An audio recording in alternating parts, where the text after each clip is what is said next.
Yuk jadi bagian dari dakwah kami. Dukung operasional dakwah dan sosial kami, raih pahala amal jariah yang terus mengalir sampai hari kiamat.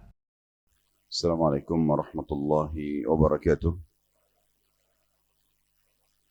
Alhamdulillah, selalu saja lisan kita sebagai seorang muslim memuji dan memuja Allah. Alhamdulillah atas nikmat makanan, minuman, air, oksigen, dan puncaknya adalah panduan hidup, Islam dan iman. Semua itu Allah Subhanahu wa taala telah mudahkan buat kita dari mulai kita lahir sampai detik ini. Dan semoga Allah membuat kita istiqamah di atas iman dan Islam ini sampai wafat nanti. Sebagaimana Allah Subhanahu wa taala telah berfirman, "Wala tamutunna illa wa antum muslimun." Dan jangan sampai kalian meninggal dunia kecuali dalam keadaan Islam. Tidak ada nikmat yang mengalahkan nikmat Islam dan iman. Karena dengan ini, agama ini kita jadi mengenal siapa pencipta alam semesta ini. Apa tujuan kita ada di muka bumi ini? Mana yang boleh kita nikmati dan mana yang tidak boleh? Apa yang harus kita kerjakan dan apa yang tidak boleh kita kerjakan? Serta apa akhir semua perjalanan kita ini? Sekian miliar manusia sudah meninggal dunia mendahulu kita dan generasi terus saling silih berganti dan kita sudah diinformasikan nanti akan seperti apa akhirnya. Ada surga bagi orang-orang yang patuh dan ada neraka bagi orang-orang yang membangkang. Maka semuanya nikmat yang sangat besar. Berapa banyak manusia yang belum mengetahui nikmat ini sehingga mereka tersesatkan. Oleh karena itu Bapak Ibu sekalian, ikhlaskan niat kita dan juga jadikan ini sebagai nikmat yang tidak pernah kita hilangkan atau kita abaikan. Selanjutnya kita panjatkan salam hormat kita kepada utusan Allah Nabi besar Muhammad sallallahu alaihi wa ala alihi wa sahbihi wasallam, sebagaimana Allah telah perintahkan kita untuk mengucapkan salam hormat tersebut. Dan tentu saja dengan harapan apapun yang sudah dijanjikan dari membaca salawat kepada manusia terbaik ini akan diberikan. Sebagaimana sudah tidak asing buat kita bahwasanya orang yang mengucapkan satu kali salam kepada Nabi sallallahu alaihi wasallam akan dibalas dengan 10 salam dari Allah Subhanahu wa taala. Artinya Allah akan limpahkan rahmat yang banyak padanya dengan pengampunan dosa, penerimaan amal dan juga pemenuhan semua kebutuhan-kebutuhan. Seperti biasa Bapak Ibu sekalian, bila Allah Subhanahu wa taala mudahkan dan Allah memberikan kita kesempatan, kita akan melanjutkan bedah buku kita Sahih At-Targhib Tarhib. Di pembukaan materi kita, ya di sini insyaallah kita akan baca hadis-hadis di bab yang akan kita bahas. Ada kisah di masa Imam Ahmad rahimahullah. Seorang ibu ini janda, tidak punya suami yang bisa menopang hidupnya, dan dia memiliki beberapa orang anak yang Allah amanahkan di pundak karena suaminya meninggal dunia. Dan dia pun hidup dari menenun. Maka dia terus menenun setiap hari semampu dia untuk menutupi kebutuhannya. Satu waktu, ibu ini datang kepada Imam Ahmad lalu mengatakan, "Wahai Imam, saya ini gelisah sudah beberapa hari karena satu kejadian. Tolong berikan saya jawabannya." Kata Imam Ahmad, "Apa itu?" Ibu itu mengatakan, "Beberapa hari yang lalu, saya ini sebenarnya punya income pendapatan dari menenun. Beberapa hari yang lalu, dan saya menenun itu di waktu ada penerangan saja, kayak ada matahari di siang hari atau di pagi hari. Dan kalau sudah malam saya nggak bisa buat apa-apa karena butuh penerangan.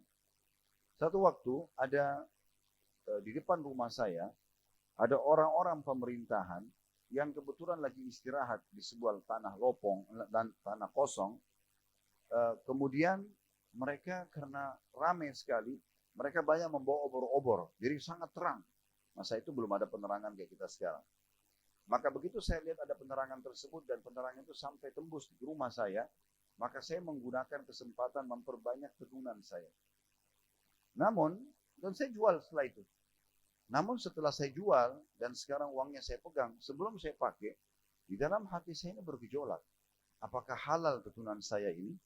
Karena saya telah menggunakan fasilitas penerangan yang bukan punya saya. Kita bisa bayangkan Bapak Ibu sekalian bagaimana pekahnya ibu ini. Penerangan yang kebetulan di depan rumahnya ada orang-orang yang menerangkan lampu. Kayak kita sekarang tetangga kita kebetulan ada acara, terang sekali. Kemudian kita menggunakan momentum itu misalnya untuk duduk atau membersihkan teras kita. Apakah boleh secara syar'i sementara penerangan orang lain yang kita pakai. Pertanyaan bekas seperti ini tidak akan muncul kecuali karena keimanan. Maka dia mengatakan, apakah halal buat saya untuk menjual ketunan atau memakai uang ini, sementara saya bukan pakai penerangan dari saya, tapi saya pakai penerangan orang yang kebetulan mampir depan rumah saya. Maka Imam Ahmad rahimahullah meneteskan air mata, seraya mengatakan, wahai ibu, sungguh imamah-imamah di kepala kami, karena para ulama menggunakan imamah di masa itu, tunggu imamah-imamah di kepala kami. Sungguh tenunan anda itu jauh lebih baik daripada imamah-imamah di kepala kami. Maksudnya, betul-betul orang ini mempraktikkan agama Islam. Dan berapa banyak orang yang faham hukum agama, tapi tidak menerapkan dalam hidupnya. Lalu beliau sambil menangis mengatakan, ketahuilah wahai ibu, itu halal buat anda. Karena itu bukan hal yang anda curi. Itu sesuatu yang umum, penerangan, orang tidak bisa menolak. Tidak bisa dihitung nilainya. Bukan anda sengaja mengambil sebuah benda di rumah orang misalnya, maka itu halal. Tapi yang kita beratkan bagaimana muncul pertanyaan dari ibu ini, karena keimanan dia. Jadi iman itu akan bertambah dengan ketaatan dan berkurang dengan kemaksiatan. Ramadan kemarin sudah lewat 1 bulan pengumpulan iman. Mungkin kita sedikit kendor setelah Ramadan. Sekarang datang lagi 10 awal Zulhijjah. Kita cas lagi kembali. Sebagaimana kita sibuk mencas handphone kita kalau sudah lowbat. Maka sekarang kita juga mencas iman kita untuk memperkuat bekal kita beberapa waktu ke depan sampai ajal datang. Semoga Allah mudahkan kita untuk memaksimalkan ibadah kita kepada Allah Subhanahu wa Ta'ala. Baik, kita akan lanjutkan pada buku kita Bapak Ibu sekalian, masih di jilid 1 dan kitab ilmu, dan bab baru bab ke-9, ancaman berilmu tapi tidak beramal dengan ilmunya, dan mengatakan apa yang tidak dikerjakan. Seperti biasa kita akan titik beratkan dulu sedikit di judulnya. Siapapun yang berilmu di sini maksudnya adalah tidak harus menjadi seorang alim yang paham semua hukum, tetapi secara substansial, secara cabang, Bapak Ibu faham satu hukum, maka sudah punya kewajiban untuk mempertahankan dan mengamalkan ilmu itu, serta mengajarkan pada orang lain. Siapapun yang punya ilmu ini, dia sembunyikan, tidak mau diterapkan, apalagi kalau berhubungan dengan masalah hukum-hukum wajib, maka dia berdosa. Siapapun yang punya ilmu, lalu dia sembunyikan, dia tidak amalkan, dia tidak ingatkan kepada orang lain hanya karena dia segan sama orang itu, atau misalnya dia sangat sayang dengan orang tersebut lalu dia tidak mau ingatkan kesalahannya, ini juga akan ditanya oleh Allah Subhanahu wa Ta'ala. Atau yang disinggung nanti dalam bab ini adalah seseorang yang punya ilmu sibuk koar-koar sana sini menyampaikan kepada orang tapi dia sendiri tidak mengamalkannya. Semua ini ada ancamannya. Oleh karena itu, kalau kita sudah memiliki ilmu secara substansial saja, salah satu dari bagian ilmu itu sudah paham misalnya tentang keutamaan sholat berjamaah di masjid, amalkan. Kemudian ajarkan kepada orang lain.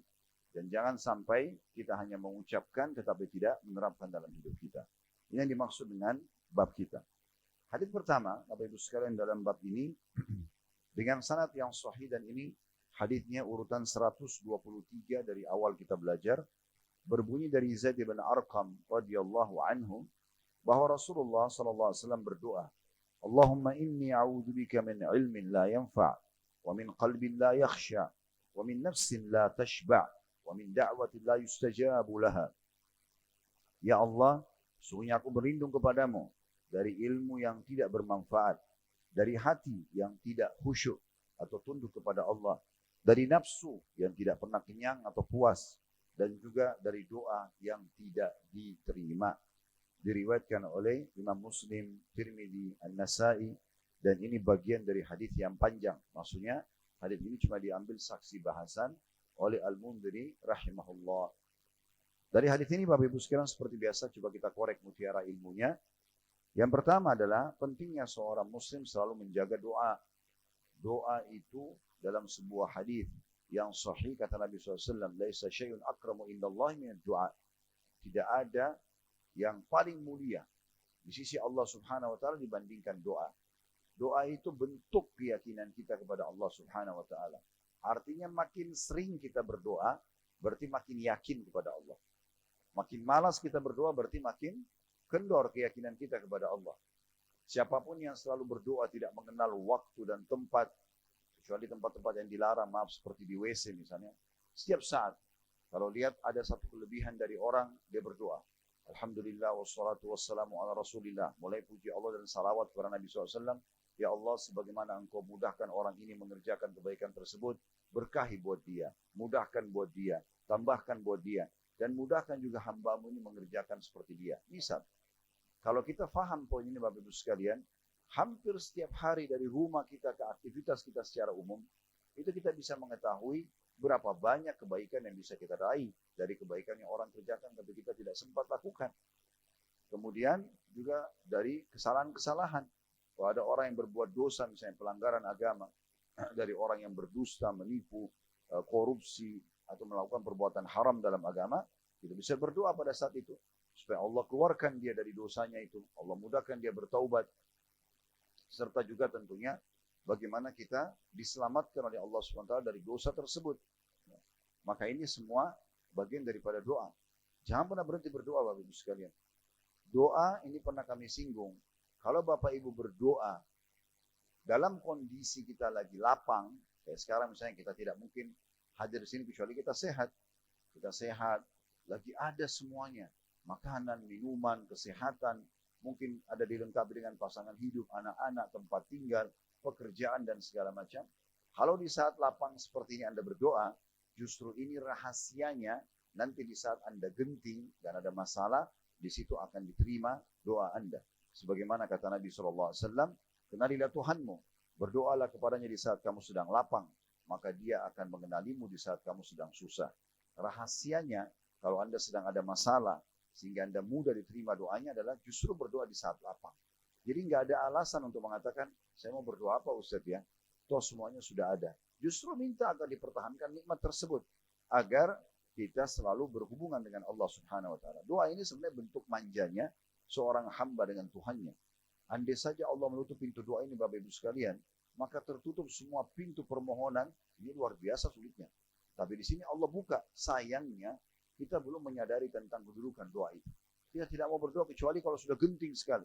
Misalnya sudah sakit parah, sudah berobat sama 3 dokter nggak sembuh-sembuh, baru sholat tahajud, baru berdoa, baru pergi umroh tawaf misalnya, baru datangi orang tuanya minta supaya didoakan dan diridhoi misalnya.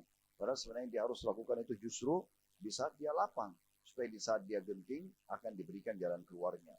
Itu pentingnya doa. Di sini kita ambil dari hadis yang pertama karena langsung diangkat doa Nabi SAW. Ya, walaupun nanti kita akan rincikan doa-doa beliau ini. Namun di sini intinya adalah bagaimana kita berdoa. Jangan pernah berhenti Bapak Ibu sekalian berdoa. Berdoa juga tidak harus tunggu waktu mustajab. Misalnya sudah nanti aja antara azan iqamah karena itu mustajab saya berdoa. Itu benar kita berdoa di waktu itu. Tapi bukan berarti lagi di motor, lagi di mobil, lagi di jalan, lagi di tempat kerja kita atau aktivitas kita. Itu mungkin lagi di rumah, lagi masak. Tetapi juga bisa berdoa. Setiap saat kita bisa berdoa. Dan saya bilang tadi, apapun kebaikan yang kita harapkan, apapun yang kita ada depan mata bisa kita berdoa agar Allah mudahkan orang yang mengerjakan itu diberkahi dan bisa istiqomah. Kita juga bisa mengerjakan yang sama. Orang melakukan pelanggaran, kita berdoa agar dia dapat hidayah. Kalau dia betul-betul diterima, kalau diterima doa tersebut kepada Allah, dia benar-benar menjadi orang yang baik, kita akan panen pahalanya. Dan juga kita berlindung kepada Allah, jangan sampai kita terjerumus dalam doa tersebut. Jadi jangan pernah tinggalkan doa. Karena ini adalah ibadah yang paling mulia di sisi Allah Subhanahu wa Ta'ala. Termasuk di 10 awal bulan Zulhijjah. Ya. Dan bagi orang yang pergi haji, puncaknya juga sebenarnya di hari Arafah. Sebagaimana juga hadis Nabi SAW, tidak ada doa yang mengalahkan doa di hari Arafah. Atau yang paling banyak Allah ijabah adalah di waktu Arafah. Bagi kita yang sedang tidak haji misalnya, maka kita berpuasa dan banyak doa juga di hari Arafah atau tanggal 9 Zulhijjah itu. Pelajaran yang kedua, pentingnya seseorang berdoa agar dia mendapatkan ilmu yang bermanfaat. Dan kalaupun sudah punya ilmu, maka dia jadikan ilmu itu bermanfaat buat dirinya dan bagi orang lain. Di sini berarti ada satu pelajaran penting di pelajaran kita yang kedua Bapak Ibu sekalian dari potongan sabda Nabi SAW, ya Allah, aku berlindung kepadamu dari ilmu yang tidak bermanfaat. Bisa memiliki banyak makna. Yang pertama, jangan sampai aku pelajari ilmu yang tidak bermanfaat sama sekali. Atau bahkan bisa membawa kepada kemaksiatan, karena itu juga ada ilmunya. Ilmu mencuri, ilmu manipulasi data, ya, ilmu bagaimana berzina, menggoda lawan jenis. Ya, ilmu-ilmu yang buruk ini ada, ilmu sihir, tidak bermanfaat sama sekali. Jangan belajar ini semua, tidak perlu. Ada teman-teman pintar, mahir dalam memanipulasi data di kantor, jangan ikut-ikutan. Karena itu haram dalam Islam, tidak boleh. Ada ilmu misalnya untuk menggoda lawan jenis, trip-tripnya diangkat di media, jangan belajar, tidak perlu dilihat. Karena itu haram dalam Islam. Allah mengatakan, wala taqrabu zina, jangan dekati zina, selesai. Berarti ilmu nggak bermanfaat itu. Atau ilmu sihir, ya. Untuk memajukan usaha, dia tidak menjalankan perintah agama, tapi dia mengambil jalan pintas dengan pergi kepada dukun. Ya, dia juga pasti akan ditipu oleh dukun tersebut. Dukun pun ditipu oleh para jin. Islam sudah membongkar semua kedok itu. Jangan kita masa bodoh dengan itu. Ya. Tapi bagaimana usaha kita maju dengan mengikuti cara Islam sederhana. Mulai dengan modal halal, kemudian sistem yang dipakai halal, kemudian juga produk yang digunakan halal, yang terakhir tutup dengan sering bersedekah. Keberkahan akan ada. Selesai. Gak perlu bawa-bawa patung, tulisan, ditempel di usaha dengan alasan itu akan mengembangkan ya usaha kita. Itu tidak benar semuanya, tidak perlu. Bahkan saya kadang-kadang pernah masuk ke pasar, saya temukan ada beberapa tradisi mungkin, apakah mereka paham atau tidak, tapi ini adalah pelanggaran. Setiap terima uang, uangnya ditepuk-tepuk di barang produknya. Ya. Kenapa ini? Supaya laku lagi. Ini nggak boleh. Nggak ada hubungannya uang yang diterima, ditepuk di baju atau di produk kita lalu bisa laku lagi. Nggak ada hubungan sama sekali. Bahkan bisa masuk ke bab tatayur nanti. Menggantungkan nasib pada benda. Nanti dia akan yakin kalau tidak ditepuk uang itu di baju, maka tidak laku lagi bajunya. Ini tidak boleh dalam Islam. Nggak ada hubungannya. Jual produk yang berkualitas, modal Anda halal, sistem halal, kemudian produk yang jual itu halal, maka selesai urusannya. Sebenarnya sesederhana itu orang berdagang itu ya. Tapi banyak orang tidak paham. Berapa banyak umat Islam ikut-ikutan sama orang non-muslim. Mereka taruh patung. Saya pernah lihat ada patung kucing, tangannya ya terayun-ayun. Saya pernah tanya ini kenapa? Saya tanya kepada orang-orang non-muslim, ini untuk apa? Oh ini mendatangkan rezeki. Ya. Mereka anggap kayak panggil pelanggan. Orang kita banyak tidak ngerti, dia pikir itu cuma biasa, dibeli, ditaruh. Atau ikut-ikutan. Ini tidak boleh. Contoh-contohin orang yang salah. Tidak ada hubungannya rezeki sama patung itu. Tidak ada hubungannya sama sekali. Atau tulisan-tulisan. Ya, apalagi karena dia pikir ini tulisan dalam bahasa Arab, berarti ini sudah benar. Ini nggak benar. Nggak ada tulisan ditaruh di dalam toko, di laci, ditempel di pintu usaha, atau di rumah, lalu kemudian tulisan tersebut bisa berpengaruh. Ayat kursi, lukisan ayat kursi, kalau Anda tempel di dinding Anda, itu tidak bisa mengusir setan. Nggak bisa. Yang mengusir setan kalau dibaca. Setan itu di mana-mana menggoda. Sekarang Bapak Ibu kalau tidak bisa tidur malam hari, tidak bisa tidur nih, susah tidur Ustaz. Nggak usah minum obat tidur. Saran saya sederhana, coba buka Quran baca. Ngantuk nanti itu. Kenapa bisa ngantuk? Dari mana ngantuknya? Dari syaitan. Berarti dekat Quran itu ada syaitan. Ada keluarga-keluarga muslim di kita di Indonesia, beli Quran dari Saudi, dari Mekah atau dari Madinah, ditaruh di ranjangnya, dari pertama beli di Madinah atau Mekah, sampai 10 tahun nggak pernah dibuka. Dipajang dekat ranjang. Kenapa? Bisa ngusir syaitan. Dari mana ngusir syaitan? Dia akan berfungsi kalau dibaca. Itu ayat Al-Quran. Apalagi kalau tulisan kita tidak jelas. Ya, hati-hati Bapak Ibu sekalian. Dukun-dukun ini banyak menyalahgunakan dan menunggangi keadaan kita kaum muslimin. Karena Al-Quran dalam bahasa Arab. Hadis-hadis Nabi SAW dalam bahasa Arab. Mereka mulai menulis dalam bahasa Arab. Semua kertas-kertas yang banyak diperjualbelikan di tengah-tengah masyarakat. Huruf hijaiyah dibolak-balik. Digambar-gambar pedang, bintang. Yang nggak jelas bahasanya. Ini nggak ada manfaatnya. Jangan sampai kita anggap itu bisa memberikan rezeki atau yang lainnya. Maka ini tidak pernah ada ajaran dari Nabi SAW. Belum pernah Nabi SAW itu kalau sahabat mau pergi dagang, lalu mereka datang, ya Rasulullah tolong tuliskan saya, ya sesuatu saya tempel di usaha saya. Ya Rasulullah, saya mau bahagia rumah tangga, tolong kasih saya kertas, saya taruh di bawah bantal supaya suami atau istri tambah cinta. Tidak pernah Nabi SAW juga kalau sahabat mau berperang jihad, lalu menulis tulisan di kain, dipakai di baju supaya kebal. Nggak pernah. Bahkan Nabi SAW kalau sudah mau melepas pasukan beliau, di depan mata sudah musuh nih. Anggap kita sekarang di pasukan muslimin, depan kita pasukan kafir. Sudah tinggal berperang. Di hitungan detik bisa terbunuh kita. Apa kata Nabi SAW? Kumu ila jannati rabbikum. Ayo berdiri, menuju ke surga Tuhan kalian. Mati, bukan kebal. Jadi nggak ada dalam Islam belajar ilmu kebal. Itu ilmu tidak bermanfaat. Nggak ada urusannya. Kita tanpa belajar ilmu kebal yang aneh-aneh itu, Allah sudah lindungi kita. Karena Bapak Ibu sekalian coba pikir, kalau Allah tidak lindungi kita, bukankah setiap saat kalau kita jalan ada saja bakteri, pasir bisa masuk di mata kita. Bertahun-tahun kita hidup nggak apa-apa. Allah jaga. Kita tidak pernah tahu oksigen yang kita hirup ini, kontaminasi bakterinya, itu berbahaya atau tidak begitu. Kita hirup terusin, terjaga itu. Kita tidak butuh semuanya itu. Hati-hati dari ilmu yang tidak bermanfaat, Bapak Ibu sekalian. Karena ada ilmu tidak bermanfaat sebagaimana kami rincikan tadi. Dan yang paling parah adalah ilmu dukun ini, ilmu sihir ini. Makanya kata Nabi SAW, haddus sahiru darbatun bisayf. Hukuman para dukun, peramal, penyihir, penyamun ini, kalau kepergok, dipenggal. Hukum mati. Karena banyak menceraikan suami istri. Banyak mengacaukan rumah tangga orang, pekerjaan orang, menyakiti orang dengan sihir tersebut. Ini tidak boleh teman-teman sekalian. Ilmu tidak bermanfaat. Maka Nabi SAW berlindung dari semua ini. Dan ini pekah sekali. Artinya, ya Allah, saya berlindung kepadamu. Jangan sampai saya pelajari itu. Tertarik dengan itu. Apalagi sampai mengambilnya sebagai sebuah pedoman hidup. Itu arti daripada ilmu tidak bermanfaat. Semua ini. Pokoknya sudah mulai ngarah kepada maksiat kepada Allah, jangan pelajari. Walaupun dia punya kelas.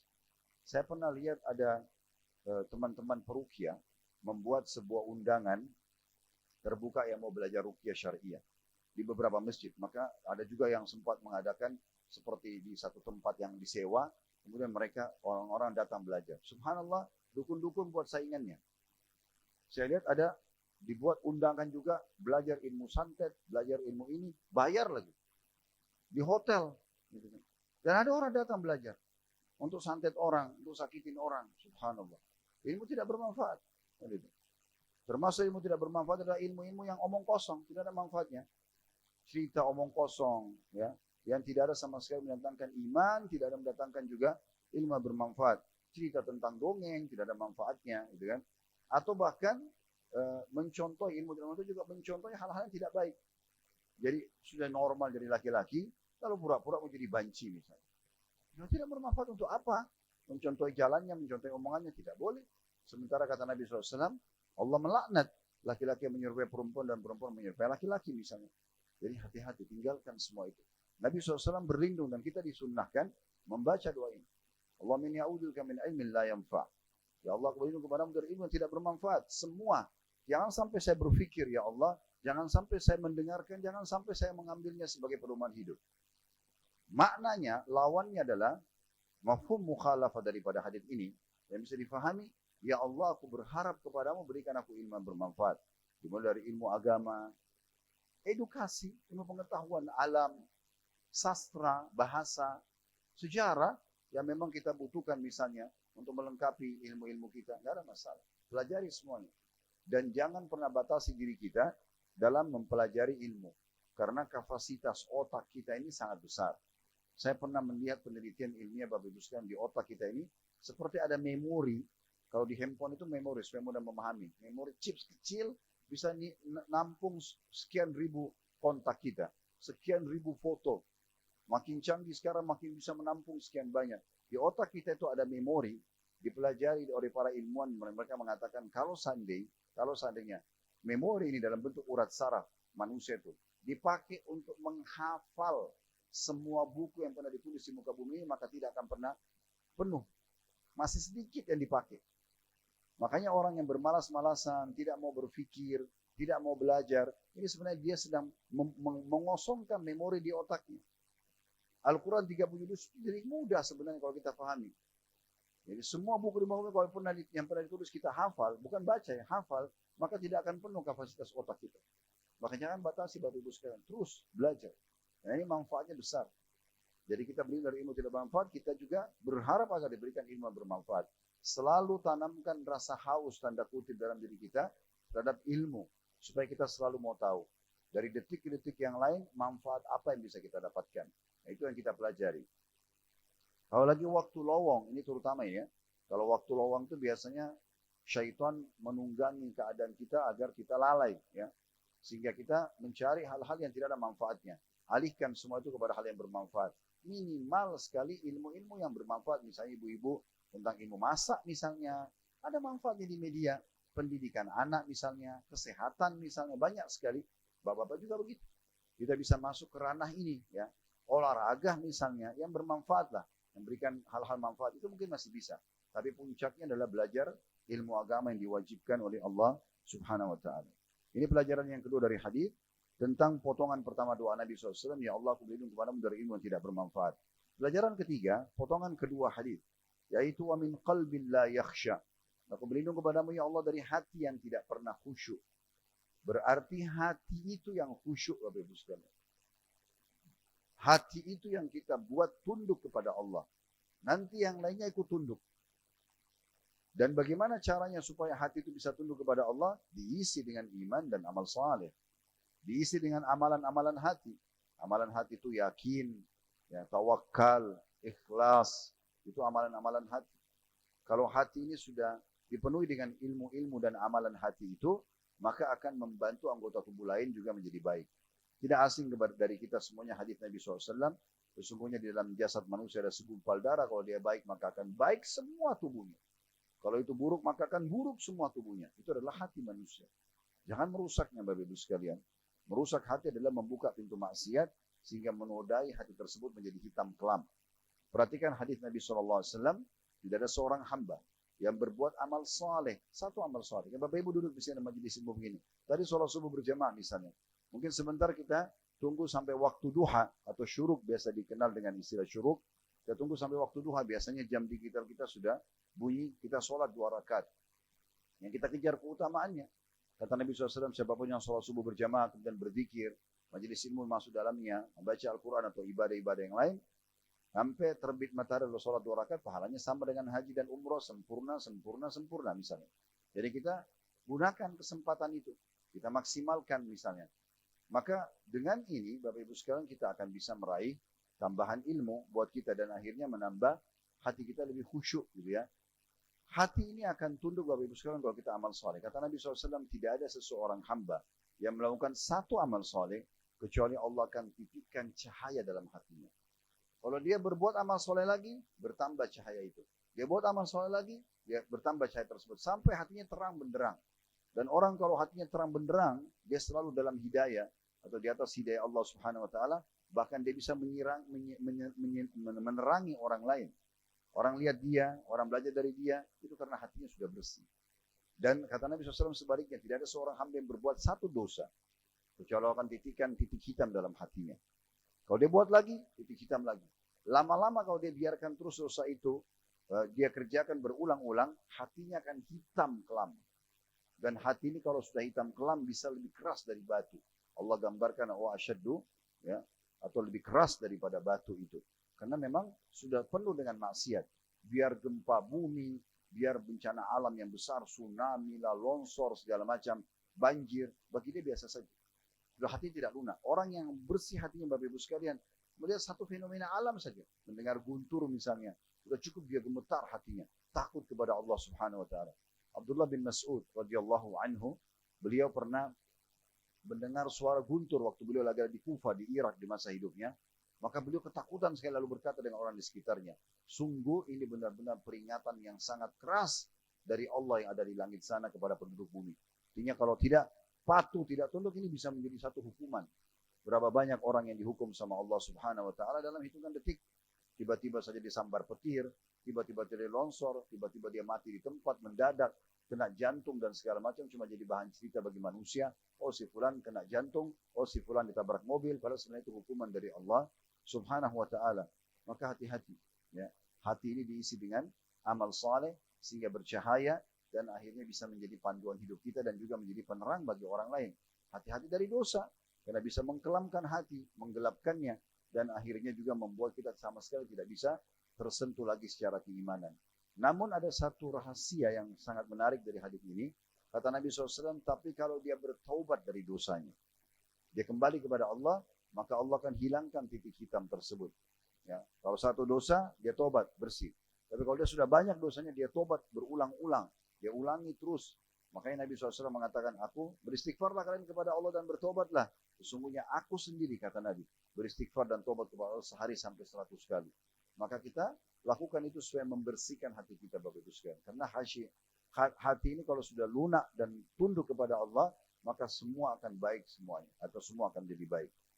Pelajaran yang keempat yang bisa kita ambil, potongan ketiga dari hadis, yaitu amin nafsin la tashba'. Dan berlindung juga kepada Allah dari jiwa yang tidak pernah, atau hati, diri yang tidak pernah puas. Di sini kita bicara tentang masalah syukur sebenarnya. Bagaimana kita selalu membesarkan nikmat Allah yang ada di depan mata kita, supaya kita ya, bersyukur kepada Allah. Dan kita berlindung kepada Allah SWT, jangan sampai memiliki jiwa yang tidak pernah puas. Sudah punya pasangan hidup, merasa kurang saja. Sudah punya anak, merasa kurang saja.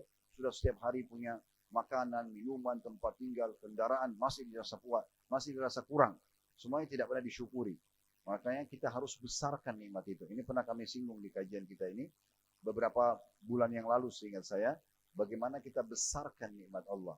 Seteguk air saja Bapak Ibu sekalian yang bisa kita nikmati, masuk ke mulut kita dan kita rasakan mendinginkan tenggorokan dan menghilangkan dahaga kita, itu sebuah nikmat yang besar. Bagaimana kita setiap hari bisa minum sekian liter air misalnya.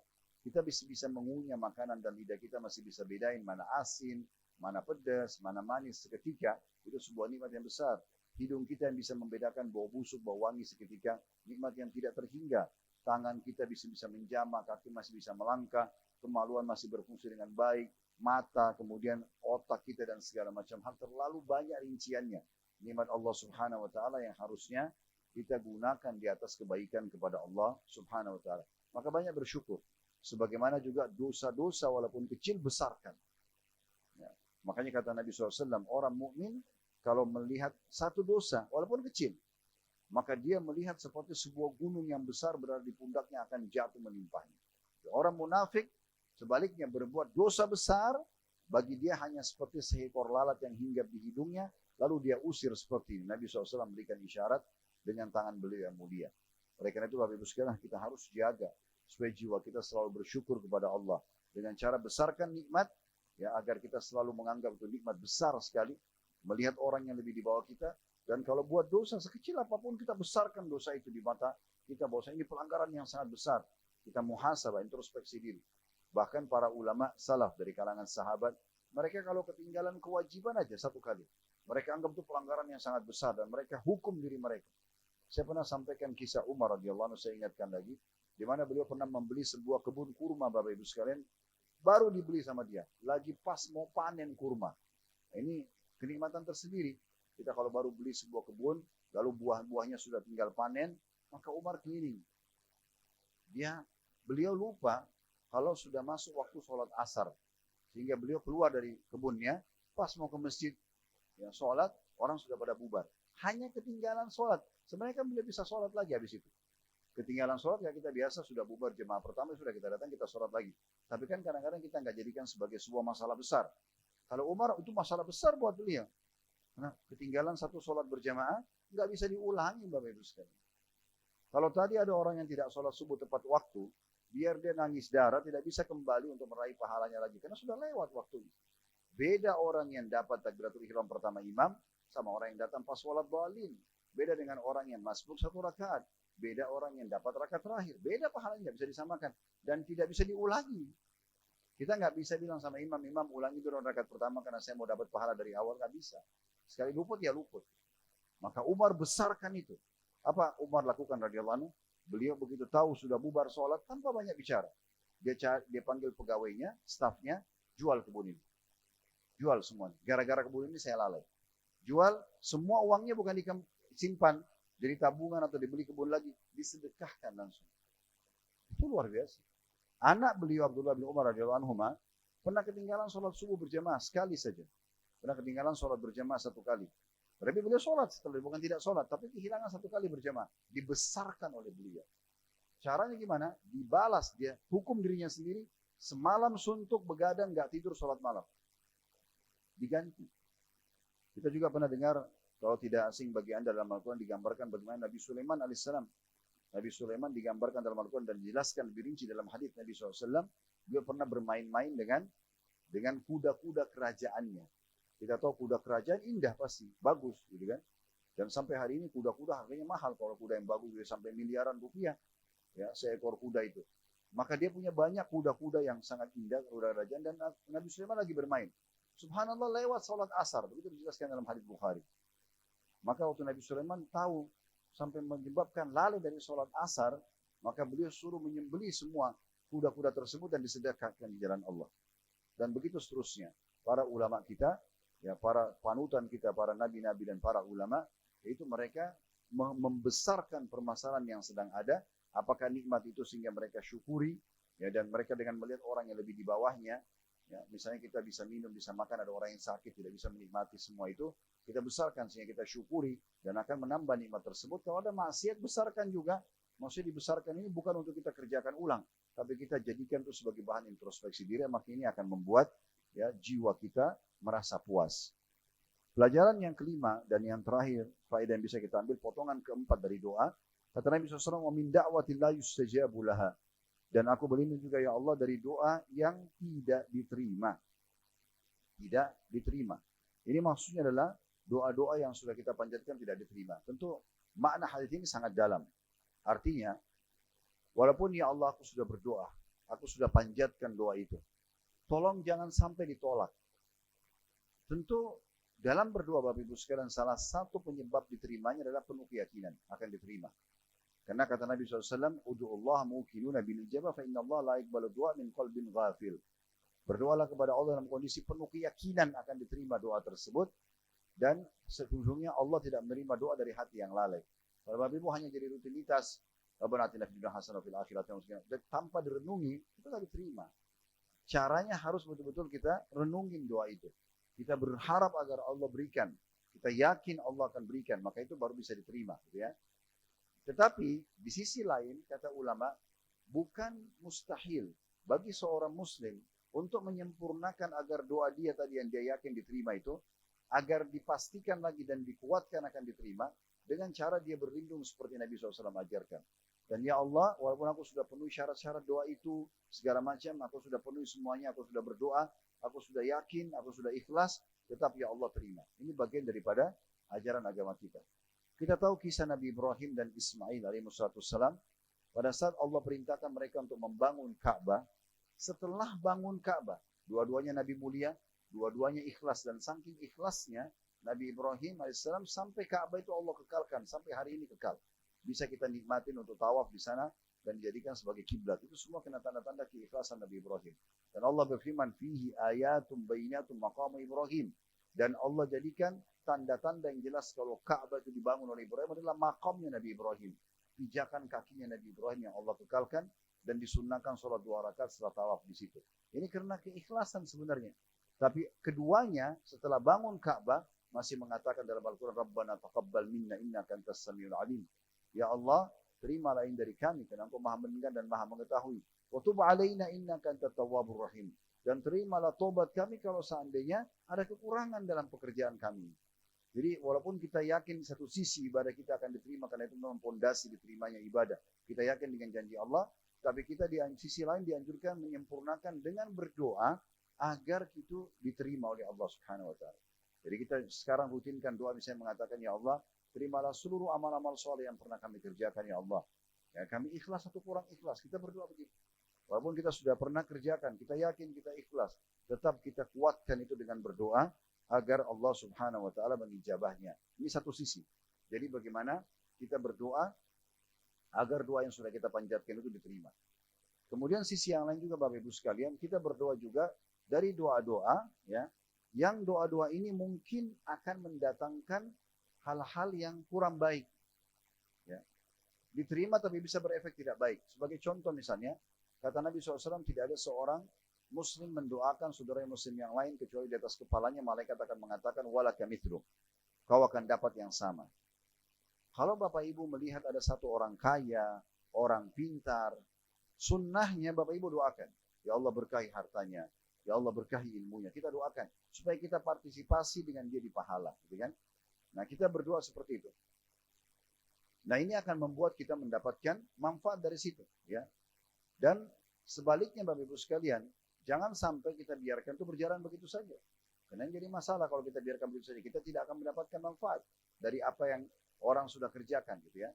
Maka ini bagian daripada doa yang harusnya kita panjatkan supaya diijabah oleh Allah Subhanahu wa taala. Dan tentu membaca atau berdoa ini cukup banyak hal-hal syarat yang harus dipenuhi. Saya tutup dengan ini. Yang pertama harus ikhlas kepada Allah Subhanahu wa taala. Jangan pernah mengiyakan bisikan syaitan kalau membisikkan kepada Anda untuk riya, ya, pamer, ya, sehingga Anda berdoa lama karena dilihat oleh teman atau tetangga atau seterusnya. Karena Nabi SAW, Allah tidak terima amal kecuali ikhlas karenanya. Yang kedua, jangan lupa mulai doa tersebut dengan puji-pujian kepada Allah, minimal alhamdulillah. Kemudian yang ketiga, membaca salawat kepada Nabi SAW. Karena Umar bin Khattab mengatakan doa itu tidak akan diterima selama engkau belum membaca salawat kepada Nabimu. Kita buka dengan alhamdulillah, wassalatu wassalamu ala rasulillah, dan ditutup juga dengan yang sama. Kemudian yang keempat, kita menjaga adab-adab dan tata kerama dalam berdoa. Tutur kata yang santun, tidak tergesa-gesa. Tidak tergesa-gesa juga mengharapkan langsung dijawab oleh Allah Subhanahu wa taala. Semua ada prosesnya, maka kita nikmati. Jangan pernah berhenti doa sampai diijabah oleh Allah Subhanahu wa taala. Saya ingatkan kembali Ibnu Qayyim rahimahullah, beliau pernah melewati sebuah rumah di mana seorang ibu marah sama anaknya. Anak itu lalu diusir keluar dari rumah. Ibunya marah-marah, ditutupin pintu, anak itu nangis-nangis depan pintu rumah. Ibnu Qayyim tunggu, sengaja dia tunggu. Apa yang ibu ini akan lakukan? Anak itu karena sudah capek nangis, hanya tertidur depan pintu rumah. Lalu ibu itu membuka pintunya, rasa kasih sayang ibunya muncul, dia gendong anak tersebut dimasukkan ke dalam rumahnya. Kata Ibnu Qayyim, Maha Suci Allah, andai saja seseorang hamba seperti anak ini pada ibunya, kepada Allah SWT, maksudnya dia merengek terus, Allah lebih penyayang daripada ibu tersebut. Jadi kita terus memanjatkan ini. Kemudian juga yang terakhir ada Bapak Ibu sekalian, hindari semua yang bisa menghalangi doa dari pendapatan haram, ya dari makanan, minuman, pakaian, ya, atau permintaan yang haram. Karena kata Nabi SAW, orang yang berantakan rambutnya, berdebu tubuhnya, tidak punya alas kaki, dia mengatakan, ya Allah terimalah, ya Allah terimalah. Kata Nabi SAW, bagaimana Allah terima? Sementara makanannya, minumannya, dan pakaiannya haram. Ini penghalang doa. Maka kita harus maksimalkan. Semoga Allah Subhanahu wa taala mengijabah doa-doa kita. Insyaallah ke depannya kita akan lanjutkan di hadis nomor 2 di bab kita ini.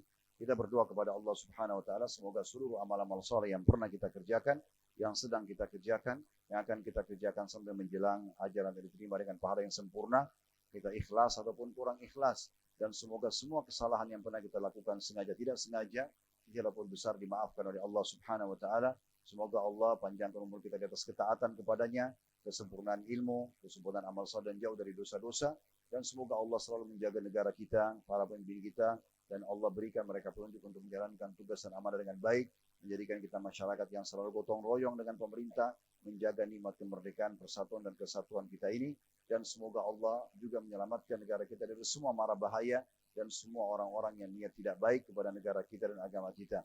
Dan semoga Allah menolong saudara-saudara kita di Palestina. Semoga Allah berikan mereka kemerdekaan sebagaimana Allah berikan kepada kita. Allah ikhlaskan niat mereka, terima para syuhada mereka, dan Allah menangkan mereka dari musuh-musuh mereka. Dan semoga Allah dengan kemahamurahannya yang kita yakin sedang mendengar kita sekarang karena dia maha mendengar, melihat kita karena dia maha melihat, agar menyatukan kita semua kelak di surga Firdaus tanpa hisab, mana disatukan dalam majlis ilmu yang mulia ini. Wassallallahu ala nabiyyina wa habibina Muhammadin wa alihi wasallam. Alhamdulillahirabbil alamin. Subhanakallahumma bihamdika asyhadu an la ilaha illa anta astaghfiruka wa atubu ilaik. Wassalamualaikum warahmatullahi wabarakatuh.